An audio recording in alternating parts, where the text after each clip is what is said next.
नमस्कार। खबरों के गलियारों में एक खबर काफी चर्चाओं में बनी हुई है। वो ये कि मुकेश अंबानी अपने 208 अरब डॉलर के बिजनेस एम्पायर को नई पीढ़ी के हाथों में सौंपना चाहते हैं। मुकेश अंबानी 64 साल के हो चुके हैं। अब वो चाहते हैं कि बिजनेस की कमान संभालने वाला उत्तराधिकारी हर मायने में परफेक्ट हो, जो इस विरासत को न सिर्फ संभाल सके बल्कि इसकी ख्याति में हर दिन इजाफा कर सके। आम घरों के मुकाबले मुकेश अंबानी के लिए उत्तराधिकारी का चयन करना आसान नहीं है।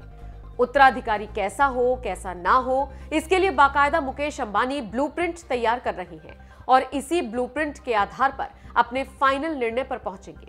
अपने मकसद में कामयाब होने के लिए अब मुकेश अंबानी दुनिया भर के अरबपति परिवारों पर स्टडी कर रहे हैं। वो ये देखना चाहते हैं कि आखिरकार इन अरबपति परिवारों ने अपने उत्तराधिकारियों का चयन कैसे किया। इनमें वॉल्टन से लेकर कोच परिवार तक शामिल है। अगर यहां ब्लूमबर्ग की रिपोर्ट की माने तो देखिए, रिपोर्ट में साफ कहा गया है कि अंबानी ने इस काम को पहले से ज्यादा तेज कर दिया गया है, क्योंकि वो चाहते हैं कि जल्द से जल्द और सही उत्तराधिकारी के हाथ में बिजनेस की कमान सौंप दी जाए। चलिए अब आपको ये बताते हैं इस पूरे मामले पर सूत्र का क्या कुछ कहना है। अंबानी को वॉल्टन परिवार का मॉडल सबसे ज्यादा पसंद आया है।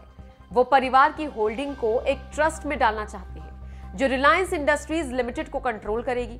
इस नई एंटिटी में मुकेश अंबानी के परिवार की हिस्सेदारी होगी। मुकेश अंबानी का परिवार इस बोर्ड में शामिल होगा। अंबानी परिवार के विश्वास पात्र लोग सलाहकार की भूमिका में होंगे।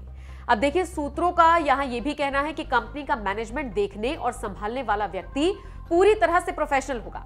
बता दें, रिलायंस कारोबार रिफाइनिंग, पेट्रोकेमिकल से लेकर टेलीकम्युनिकेशंस, ई कॉमर्स और ग्रीन एनर्जी तक फैला है।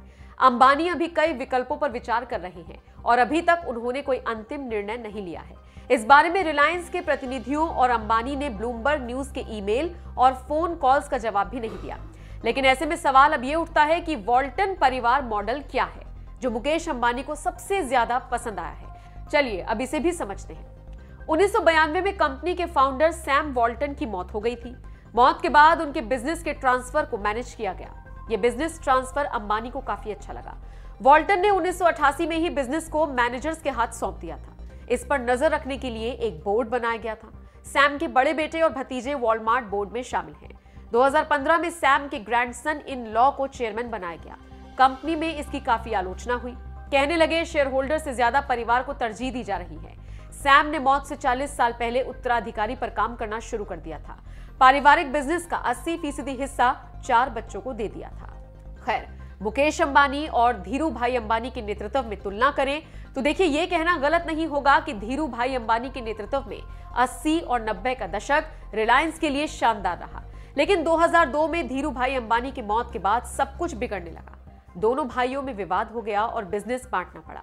अनिल अंबानी के हिस्से में आए कम्युनिकेशंस, पावर, कैपिटल का बिजनेस, जबकि मुकेश अंबानी को मिला रिलायंस इंडस्ट्रीज का बिजनेस। चलते चलते आपको यहां बताते चलें कि अंबानी ने रिलायंस के चेयरमैन और मैनेजिंग डायरेक्टर का पद छोड़ने के लिए सार्वजनिक तौर पर कोई घोषणा नहीं की है, लेकिन उनके बच्चे अब बिजनेस को लेकर ज्यादा सक्रिय दिख रहे हैं। जून में शेयर होल्डर्स को संबोधित करते हुए अंबानी ने संकेत दिए थे कि उनके बेटे आकाश, ईशा और अनंत रिलायंस में अहम भूमिका निभाएंगे। मुकेश अंबानी और उनके भाई अनिल अंबानी के बीच जितना विवाद हुआ, उसे देखते हुए मुकेश अंबानी काफी सतर्कता बरतते हुए चल रही हैं। बहरहाल अब देखने वाली बात यह होगी कि मुकेश अंबानी किस भरोसेमंद शख्स के हाथों में अपने बिजनेस की कमान सौंपते हैं।